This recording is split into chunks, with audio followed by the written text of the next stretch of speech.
బెల్లంపల్లి మండలం కన్నాల గ్రామ రైతు వేదిక వద్ద స్వయం సహకార సంఘాలకు వడ్డీ లేని రుణాల పంపిణీ కార్యక్రమంలో ఎమ్మెల్యే గడ్డం వినోద్ పాల్గొన్నారు. మహిళలకు 2,30,12,000 చెక్కును అందజేశారు. ప్రభుత్వ పథకాలను మహిళలు సద్వినియోగం చేసుకుని కోటీశ్వరులు కావాలని అన్నారు. ఈ కార్యక్రమంలో బెల్లంపల్లి సబ్ కలెక్టర్ మనోజ్, కాంగ్రెస్ నాయకులు పాల్గొన్నారు.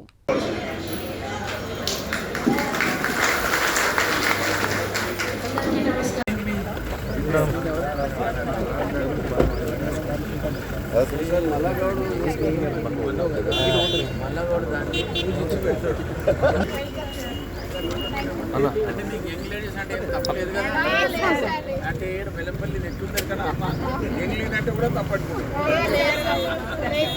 మరి మేడం. నమస్తే తల్లి, ఆల్ ద బెస్ట్. ఓహో ఎందుకు నీవేమన్నా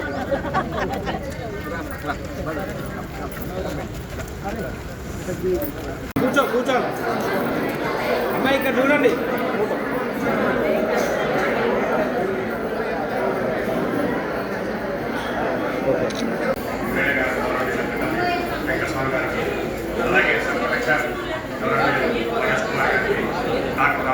మనందరము ఎదురు చూస్తున్న మన నేటి ముఖ్య అతిథి గౌరవనీయులు బెల్లంపల్లి ఎమ్మెల్యే గారు గడ్డం వినోద్ వెంకటస్వామి గారికి పాకిస్తాన్ వారి యొక్క అమూల్యమైన సందేశం. ఏంటంటే మనము మహిళల ఉన్నతి, తెలంగాణ ప్రగతి అంటే మనకు స్వయం సహకార సంఘాలకు వడ్డీ లేని రుణాలు రావడం అనేది జరిగింది. అదే ఈ ప్రోగ్రాం నిజంగా మన మహిళలకు ఈరోజు నిన్న చీరల పండగ, ఈరోజు మనకు వడ్డీ లేని రుణాలు అనేది మన మహిళలకు ఈరోజు చాలా గొప్ప వాతావరణం, పండగ వాతావరణం. మన మహిళలకు నిన్న చీరలు ఎంత గొప్పగా ఉన్నాయంటే నిజంగా చెప్పాలంటే మన సంఘాల యొక్క ఐక్యతను తెలిపే విధంగా, మన మహిళల ఉన్నతిని తెలిపే విధంగా చీరలు చాలా గొప్పగా ఉన్నాయి. మరియు ఆ చీరలే కాకుండా ఇంకా మనకి కాంగ్రెస్ ప్రభుత్వం మన పేద మహిళలను బలోపేతం చేయడానికి చాలా కార్యక్రమాలు మనకు అమలు చేసింది. ఆ కార్యక్రమం ఏంటో మీకు తెలుసు, నేను మరొకసారి చెప్తున్నాను. ఇందిరా మహిళా శక్తి కార్యక్రమాలు, ఇందిరా మహిళా శక్తి కార్యక్రమంలో క్యాంటీన్, మండలాలకు సంబంధించిన ఇందిరా మహిళా శక్తి బస్సులు, ఇందిరా మహిళా శక్తి పవర్ కూడా మన మహిళలు తయారు చేసిన ఉత్పత్తులు కూడా మన హైదరాబాద్ లో మహిళలు అమ్ముకోవడానికి ఉచితంగా మహిళా శక్తి బజార్ హైదరాబాద్ లో ఉంది. కూడా మన మహిళలకి కాంగ్రెస్ ప్రభుత్వం వచ్చిన తర్వాత ఇది 4వసారి రావడం జరుగుతుంది. మహిళలకి వడ్డీ లేని రుణాలే కాకుండా మన మహిళకి ఇన్సూరెన్స్ అంటే మన మహిళలు లోన్ తీసుకున్నప్పుడు ప్రమాద బీమా, లోన్ బీమా అనేది కూడా మనకి ఈ ప్రభుత్వం మనకు కల్పించింది. మన గవర్నమెంట్ ఆఫ్ తెలంగాణ అనేది చాలా స్కీమ్స్ అనేవి మహిళా సాధికారత సాధించాలనే దృక్పథంతో చాలా స్కీమ్స్ అనేది తెచ్చాయి. అందులో భాగంగా మన ఇప్పుడు ఇందిరా మహిళా శక్తి అనే ప్రోగ్రామ్ అనేది, అందులో 6 మెయిన్ ముఖ్య అనేవి ఉంటాయి అన్నమాట. మొదలుగా మనకి ఏంటి, ఇప్పుడు గృహజ్యోతి కానీ, మళ్ళీ ఫ్రీ బస్సు కానీ, లేదా ఇంకా ఏంటి అని అంటే ఇందిరమ్మ క్యాంటీన్లు కానీ, మహిళా శక్తి క్యాంటీన్లు కానీ, లేదా స్టిచ్చింగ్ కానీ, ఏఎంపీసీ కానీ, ఇట్లాంటి అనేక స్కీమ్స్ అనేది మహిళా సాధికారత సాధించాలనే దృక్పథంతో మన ప్రభుత్వం అనేది తెచ్చింది. వాటికి సంబంధించిన అన్ని యాక్టివిటీస్లో కూడా మన గ్రూప్స్ ఇంకా బాగా యాక్టివ్గా పార్టిసిపేట్ చేసి అలాగే ప్రగతి పదంలో ఇంకా ముందుకు వెళ్ళాలని మనస్ఫూర్తిగా కోరుకుంటున్నాను. ఇప్పుడు నేను మన బెల్లంపల్లి నియోజకవర్గంలో మన ప్రభుత్వం ఏమేమి చేశాయో నేను రఫ్గా మీకు చెప్తానండి. రేషన్ కార్డులు అర్హులైన లబ్ధిదారునికి 9,126 నూతన రేషన్ కార్డులు అందించడంతో పాటు రేషన్ కార్డులలో 12,092 మందిని చేర్చి లబ్ధి చేకూరడం జరుగుతున్నది. సన్నబియ్యం 68,318 రేషన్ కార్డుదారులకు 1,308 మెట్రిక్ టన్నుల సన్నబియ్యం పంపిణీ చేయడం జరిగింది. రైతు రుణమాఫీ 20,800 మంది రైతులకు 195 కోట్ల రూపాయల రుణమాఫీ జరిగింది. రైతు భరోసా 49,766 మంది రైతులకు గాను 79 కోట్ల రూపాయలు అందించారు. రైతు బీమా విషయానికి రైతు కుటుంబాలకు గాను 8,45,00,000 రూపాయలు అందించారు. మరియు ముఖ్యమైన ధాన్యం కొనుగోలు విషయానికి వస్తే 2025-24 సంవత్సరాల యాసంగికి సంబంధించి 3,778 మంది రైతుల వద్ద నుండి 20,000 మెట్రిక్ టన్నుల దృఢ రకం మరియు 842 మెట్రిక్ టన్నుల సన్న రకం ధాన్యం కొనుగోలు చేసి రైతుల ఖాతాల్లోకి నేరుగా 48 కోట్ల రూపాయలు జమ చేయడం జరిగింది. 2025-26 వానాకాలంకి సంబంధించి రైతుల వద్ద ధాన్యం కొనుగోలు చేసేందుకు చర్యలు ప్రారంభించడం జరిగింది. అలాగే మెయిన్గా అందరికీ కూడా ఏవైతే ఇందిరమ్మ ఇండ్లు అనేవి కల్పించడం జరిగింది. 3,385 ఇండ్లు మంజూరు కాగా 2,368 ఇండ్లు గ్రౌండింగ్ చేయబడి 1,483 ఇండ్లు బేస్మెంట్ స్థాయిలో, 471 ఇండ్లు గోడల స్థాయిలో, 213 ఇండ్లు స్లాబు నిర్మాణ స్థాయిలో ఉన్నాయి. అలాగే రీసెంట్గా మనం చూసుకుంటే చాలా ఇళ్ళకి కూడా గృహప్రవేశం అనేది కూడా చేయడం జరిగినది. ఇది చాలా సంతోషకరమైన వార్త. నెక్స్ట్, రాజీవ్ ఆరోగ్యశ్రీ 5,747 మంది పేదలకు పథకం ద్వారా ఉచిత వైద్య సేవలు అందించి 14,43 లక్షల రూపాయలు ఖర్చు చేశారు. ముఖ్యమంత్రి సహాయ నిధి నుండి పేద ప్రజలకు వైద్యానికి ఆర్థిక సహాయం అందించడం జరుగుతుంది. మహాలక్ష్మి స్కీమ్కి సంబంధించి జిల్లాలో ఉచిత బస్సు ప్రయాణం ద్వారా 2,61 లక్షల మంది మహిళలకు 1,15 లక్షల రూపాయలు లబ్ధి చేకూరింది. 500 రూపాయలకే వంట గ్యాస్ సరఫరా ద్వారా నియోజకవర్గంలోని 33,477 లబ్ధిదారులకు 6,91 లక్షల రూపాయల రాయితీ కింద మంజూరు చేశారు. 200 యూనిట్లు ఉచిత విద్యుత్ పథకం ద్వారా నియోజకవర్గంలో ప్రతి నెల సుమారుగా 33,576 మంది వినియోగదారులకు 22,36 లక్షల రూపాయలు లబ్ధి చేకూర్చాం. ఇందిరా మహిళా శక్తి 3,356 స్వయం సహాయక సంఘాలకు గాను 14,43 లక్షల రూపాయలు వడ్డీ లేని రుణాలు. సంఘంలోని 43,560 మంది సభ్యులకు గాను ఇందిరా మహిళా శక్తి చీరలు పంపిణీ, 3 మండలాలకు 90 లక్షల రూపాయల విలువతో 3 ఆర్టీసీ బస్సులు, 26,100 మంది లబ్ధిదారులకు 6,22 లక్షల రూపాయల చేయూత పింఛన్లు, ఖరీఫ్ 2023-24 నుండి యాసంగి 2024-25 వరకు 27 లక్షల రూపాయల కమిషన్, 14,806 మంది ప్రభుత్వ పాఠశాలల విద్యార్థులకు యూనిఫామ్ తయారు చేసేందుకు 18,94,000 రూపాయలు అందించి మహిళా ఆర్థిక స్వావలంబనకు ప్రోత్సహిస్తున్నాం. కోటి మంది మహిళలను కోటీశ్వరులుగా తీర్చిదిద్దే యొక్క దృక్పథం అనేది గట్టిగా అనుకున్నది.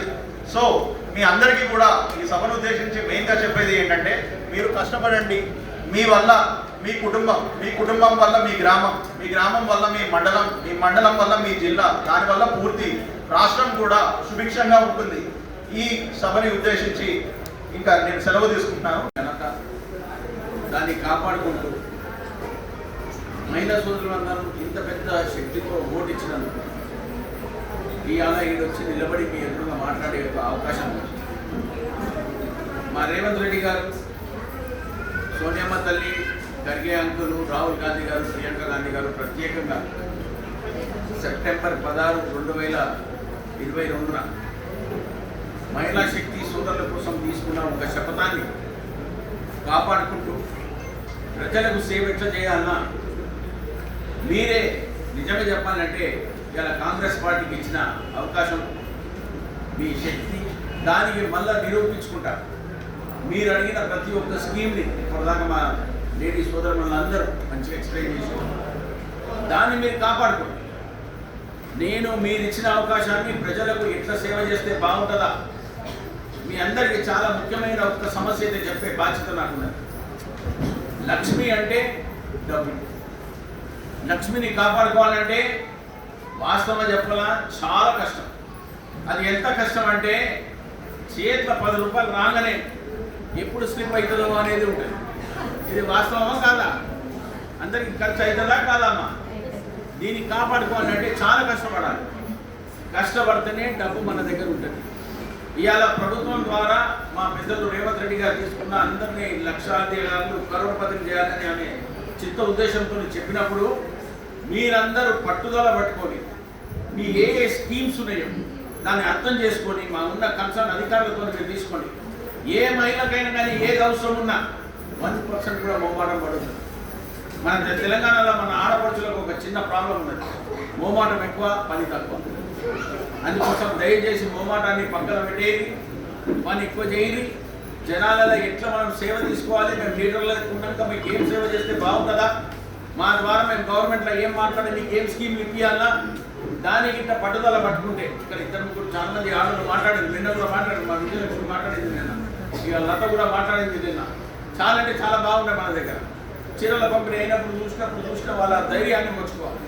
దీన్ని ఇట్లనే అందరూ ప్రతి ఒక్కరు ప్రోత్సహించుకోండి. ఒక్కొక్కరిని చూసి ఒక్కొక్కరు పైకి రాని ఒక ప్రోగ్రాం పెట్టుకోండి. మీకు ఏం ఎంకరేజ్మెంట్ కావాలన్నా నేనున్నా. మీరు ఇచ్చిన ఆశీర్వాదాన్ని మార్చుంది నా జిమ్మెదారి. మీరందరూ సుఖ సంతోషాలు ఉంటేనే మేము సుఖ సంతోషాలు. మేమైనా కానీ, మా రేవంత్ రెడ్డి అయినా కానీ, మా సోనియమ్మ తల్లి అయినా కానీ ఆడపడుచులకు వారికి ఇచ్చిన స్కీమ్స్ని సక్సెస్ చేసి ప్రజలుగా కన్నీళ్లు లేకుండా నగుమొఖాలు పెడితేనే అదే మాకు సంతోషం. దీన్ని మీ అందరితో నా మనవి ఏంటంటే మీరందరూ కూల్ మైండ్తోని గవర్నమెంట్ ఇచ్చే ప్రతి ఒక్క స్కీమ్ని సక్సెస్ చేయడానికే ఆడపిల్ల అందరినీ దెబ్బడి తీసుకొని పోతేనే ఐకమత్యమే మన స్ట్రెంత్. క్రికెట్ బాల్ పట్టుకుంటే 5 ఇంగుళాలు చదువుకుంటాయి. ఇట్లనే మీరందరూ ఎల్లప్పుడూ ఎవరి మీద కానీ ఈర్ష్యలు, కోపాలు, పాపాలు అవన్నీ ఏం పనికిరావు. చాలామందికి బెల్లంపల్లి నేను చూసిన అందరికి చిన్న దానికి కోపాలు వస్తాయి. ఎందుకు వస్తుందో దేవుని పేరు. నేను నిజమే చెప్తున్నా. ఇక్కడ పోయి మేము బెల్లంపల్లి టౌన్లో కూర్చుంటే నాకు ఇల్లు రాలేదు, నాకు అది రాలేదు. నేను అందరికి ఇదే మళ్ళీ ఒక్కసారి మాటిస్తున్నా. ఎవరు ఎలిజిబుల్ ఉంటారో ప్రోటోకాల్ ప్రకారంగా, గైడ్ లైన్స్ ప్రకారంగా దాన్ని మీరు ఏం చేయమంటారో అమలు చేసే పూచిత బాధ్యత నాది. నేను ఎందుకు మాట ధైర్యంగా చెప్తున్నట్టే అది గిట్ట నేను చేయకపోతే అందరికంటే ముఖ్యమైన దోకా ఏముంటుందంటే మా నాయనకి ఇచ్చినట్టు. మా నాయన 70 ఏళ్ళు కష్టపడ్డాడు మన బీద ప్రజల కోసం. మా కుటుంబం ఇప్పుడు దాకా దగ్గర 1,60,000 మందికి ఎడ్యుకేషన్ ఇచ్చినాం. Free education. కాలేజ్ ఆడుతుంది. 10 రూపాయలు కూడా ఏం సంపాదించలేదు. కానీ జనాలకు సేవ చేసుకునే కార్యక్రమాన్ని పెట్టాం. మా నాయన 70,000 నుంచి 80,000 మందికి భూములు ఇప్పించాడు. అంటే నేను ఆయన స్థాయి మనిషిని కాదు, కానీ నేను అదృష్టంగా భావించుతూ ఆయన కొడుకు లెక్క పుట్టినందుకు నాకు జిమ్మెదారు ఉన్నది. మీ అందరికీ సేవ చేసే అవకాశం మీరు ఇచ్చినందుకు మీరు దాని ఒక ఆపర్చునిటీ అంటుంది, ఒక అవకాశం అంటుంది. ఆ అవకాశాన్ని ఎట్లా యూజ్ చేస్తే బాగుంటుంది. అందరికీ బాధలు ఉన్నాయి. బాధలకి బయటికి రానికనే మేము వచ్చినాం. ఎందుకంటే ఇప్పుడు వచ్చే ఎన్నికలలో కూడా మీరు ఐకమత్యమై మా రేవంత్ రెడ్డిని ఆయన పరువుని కాపాడుకుంటూ, మా సోనియమ్మ తల్లిని మీరు కాపాడుతూ, నన్ను కాపాడుతూ, మా ఉన్న కాంగ్రెస్ పార్టీని కాపాడుతూ, మా ఉన్న క్యాడర్ని కాపాడుతూ మహిళా సోదరులతో నేను మనవి చేసుకుంటున్నా. మీరు దయచేసి వేరే మాటలలో పోతుంది. మీ గట్టి మాటలు మాట్లాడుతూ వేరే పార్టీ టీఆర్ఎస్ నేను 2 ఏళ్లలో ఏమేమి చేసినా ఇప్పుడే మా సర్కారు గారు ఎంతో మంచిగా వివరించారు. ఎవరెవరికి ఏమేమి వచ్చినాయి, స్కీమ్లు వచ్చినాయి, వాళ్ళకి బెనిఫిట్స్ ఏమి వచ్చినాయి, సన్న బియ్యము, పెన్షన్లు రకరకాలుగా చేస్తున్నారు. ఉన్న మండలాలలో రోడ్లు వేయించిన 10 ఏళ్ళ సంది ఏం పని కానీ 2 ఏళ్లలో ఏం సంపాదించడం మన తెలంగాణ మళ్ళీ వినతి పత్రం ఇస్తాం. డిసెంబర్ 15 తర్వాత అప్పుడు 2 ఇయర్స్ అయిపోతుంది. 2 ఏళ్ళు అయినాక కాంగ్రెస్ పార్టీకి మీరు ఇచ్చిన విశ్వాసాన్ని, మీరు ఇచ్చిన ఓట్లను అది పూర్తిగా వేస్ట్ కావద్దని కష్టపడి మీకున్నదన్నీ ఏమేమి కాపాడాలనో ఆ కాపాడుకునే కార్యక్రమాన్ని పెద్ద ఎత్తున పెట్టుకుంటాని మీ అందరికీ ఒక్కొక్కలకు పేరున మాటిస్తూ మీరు నాతో కోఆపరేట్ చేయండి. పనిచేయడానికే నేను మీ అమ్మని 100% పనిచేస్తాను. మీరందరూ దయచేసి ఏ స్కీమ్ ఉన్నా ఆ స్కీమ్ని ఫుల్గా యూజ్ చేసుకోండి. ఏ డిఫికల్టీ వచ్చినా నేను దాన్ని సింప్లిఫై చేసి మీకు ఎట్లా రిజల్ట్ కావాలో ఆ లెక్క ప్రకారంగా మా ఎంపీడీఓ కానీ, మా సబ్ కలెక్టర్ కానీ, మాకు సంబంధించిన ఏ అధికారులైనా కానీ పీస్ఫుల్గా కంఫర్టబుల్గా పనిచేసుకొని మీరున్న సమస్యలన్నీ దూరం చేసుకుంటారని పూర్తి ఒక ఆశతోని మీతో ఒక భరోసా పెట్టుకొని మీరు ఇచ్చిన భరోసాని ఎప్పుడు ఇబ్బంది కాకుండా కాపాడే బాధ్యత కింద మళ్ళొక్కసారి మన బెల్లంపల్లి మహిళా సోదరులకే కాదు యావత్ తెలంగాణలో ఉన్న మహిళా సోదరులందరికీ నా తరఫు నుంచి చేతులు జోడించి నమస్కరిస్తున్నాను.